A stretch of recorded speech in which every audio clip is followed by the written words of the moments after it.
ছিল, জানাজারও তো ছিল।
দর্শক দেখছেন, ইমাম সাহেব জানাজার নামাজ পড়াচ্ছেন রাস্তাতে। তো বাংলাদেশের পুলিশ ইমাম সাহেবকে একেবারে বগল দাবা করে নিয়ে চলে গেল। দেখুন, ইমাম সাহেব নামাজ পড়াচ্ছিলেন, যখন পুলিশ এসে বগল দাবা করে নিয়ে যাচ্ছে, দেখুন তখনও নামাজ হাত বেঁধে রেখেছেন। ওই অবস্থাতেই পুলিশের লোকজনেরা ইমাম সাহেবকে একেবারে টেনে নিয়ে চলে গেলেন। নামাজ পড়াচ্ছেন, ওই অবস্থাতেই টেনে নিয়ে চলে গেলেন পুলিশের লোকেরা।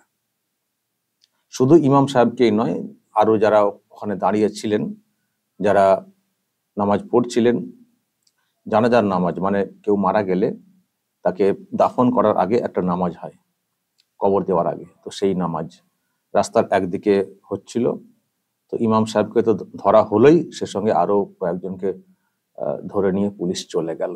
এখন প্রশ্ন হচ্ছে যে, যদি এটা বাংলাদেশ না হয়ে আমাদের দেশের কোনো অংশে হতো, কি হতো?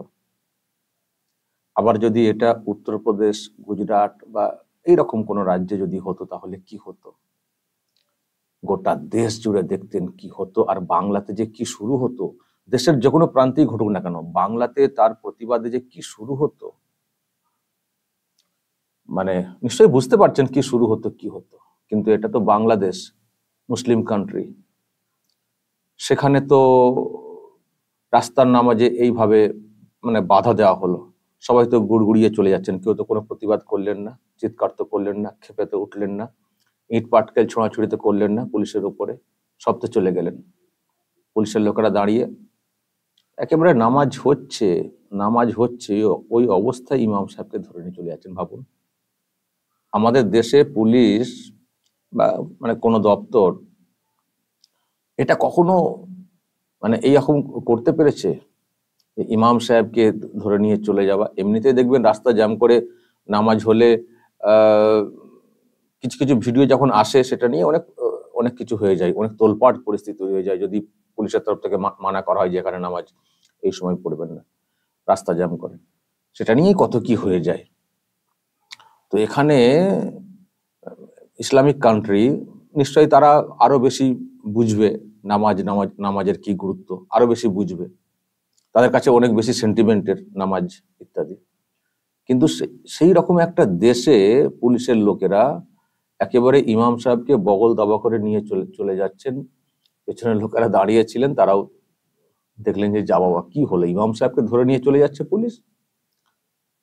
হ্যাঁ, ইমাম সাহেবকে ধরে নিয়ে হয়ে গেল গাড়িতে, তারপরে আবার বাকিদেরও ধরাধরি হলো। কেউ কিন্তু কিছু বলতে পারলেন না, বা এর প্রতিবাদে ওখানে একটা প্রতিবাদ হচ্ছে, আপনারা জানেন, কোটায় চাকরির প্রতিবাদ, সেটা নিয়ে একটা বিরাট মুভমেন্ট হচ্ছে। আমি তো আজকে সকালের দিকে একটা ভিডিও করেওছি, সরকারিতে চাকরিতে যে কোটা, সেটা নিয়ে, এত কোটা কেন থাকবে সেটা নিয়ে ছাত্র সমাজ বিশেষ করে রাস্তাতে নেমেছে, এবং তার পেছনে অনেকের ইন্ধন আছে বলে শাসক শিবির দাবি করছে। আমি সেই পলিটিক্যাল বিতর্কে যাচ্ছি না, আমি জাস্ট ভিডিওটা আমার নজরে এলো, আমি দেখে ভাবছিলাম যে এইরকম দুঃসাহস আমাদের দেশের প্রশাসনিক দপ্তরে থাকা কোনো অফিসার, কেউ বা পুলিশ বা অন্য কোনো এজেন্সি সাহস পাবে যেখানেই নামাজ পড়ান না কেন, যেখানেই সাহস পাবেন ইমাম সাহেবকে এইভাবে ধরে নিয়ে চলে যাবে?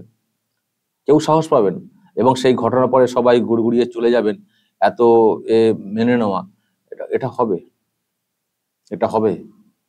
যদি ঘটতো আমাদের কোথাও দেশের অভ্যন্তরে, কোথাও কিছু হোক না হোক, আমাদের বাংলাতে যে কি হতো, এটা নিয়ে যে কত কি বলা হতো, কত কি হতো, কত ট্রেনে আগুন জ্বলে যেত, স্টেশনে ভাঙচুর করা হতো, তার কোনো ঠিক থাকতো না, তার কোনো ঠিক থাকতো না। কিন্তু ওখানকার প্রশাসন মনে করেছে এইভাবে, এই অবস্থায় এখানে এরকম করা যাবে না, নিয়ে চলে গেছে। এক হচ্ছে রাস্তার উপরে, দ্বিতীয়ত একটা মুভমেন্ট ওখানে হচ্ছে, আপনারা জানেন তো, মুভমেন্টকে ইন্ধন দিতে পারে কোনো ইস্যু, সেটা মাথায় রেখে হয়তো পুলিশ ব্যবস্থা নিয়েছে।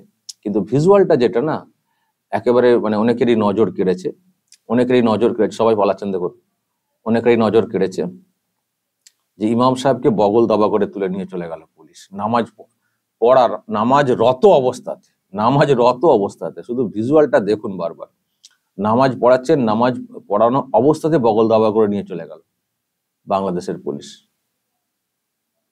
যেটা ভাবাই যায় না কোথাও এই ধরনের মানে সাহসী পদক্ষেপ কোনো প্রশাসনিক কোথাও পুলিশ নিতে পারবে বলে, যেটা বাংলাদেশে এটা হয়েছে।